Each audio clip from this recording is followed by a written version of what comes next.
আমরা একে অপরের থেকে অনেকটা আলাদা, সে অর্থে দেখতে গেলে আমাদের অনেক আগেই বিচ্ছেদ হয়ে যাওয়ার কথা ছিল। নিজের সংসার জীবন নিয়ে এমনই মন্তব্য করতে দেখা গেল কাজলকে। সম্প্রতি এক সাক্ষাৎকারে কাজল এ কথা বলেন।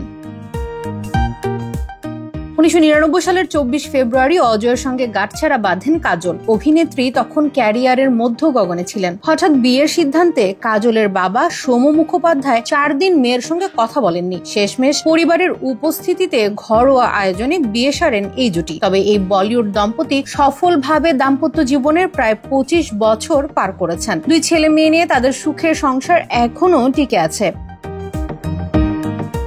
দাম্পত্য জীবনে কখনো গদগদ প্রেমের প্রকাশ দেখা যায়নি এ দম্পতির মধ্যে। অজয় সাধারণত ব্যক্তিগত জীবন নিয়ে মুখ খোলেন না, তবে কাজল বরাবরই খোলামেলা। সাক্ষাৎকারে সংসার কিভাবে টিকলো এই প্রশ্নের উত্তরে অভিনেত্রী বলেন, দাম্পত্য জীবনে সুখী থাকতে চাইলে আপনার স্মৃতিশক্তি দুর্বল হতে হবে, ভুলে যাওয়ার রোগ থাকতে হবে, আর কখনো কখনো কানে কম শুনতে হবে।